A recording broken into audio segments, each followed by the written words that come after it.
ICICI Pru Mutual Fund manages over 30 equity schemes with this one core principle. They don't follow the crowd, they follow the market cycle.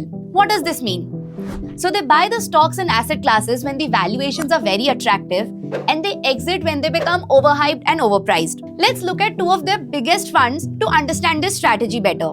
First, the ICICI Pru Value Discovery Fund. For the longest time, sectors like PSU, telecom and metals were out of favor.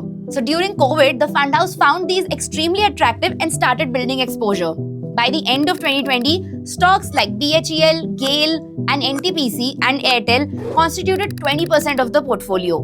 The result? The fund has consistently outperformed the market since 2020. Second, the ICICI Pru Balanced Advantage Fund. The fund actively shifts between equity and debt depending on the market conditions. So for example, during COVID, when the stocks were cheap, they were having 70% exposure to equity, and today that's down to 40% and the rest is in debt and cash.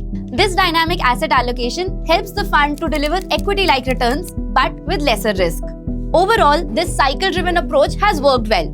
No wonder ICICI Pru Mutual Fund is so popular that almost 50% of our users have at least one ICICI Pru Mutual Fund in their portfolio. Found this useful? Follow Power Up Money for all things mutual funds.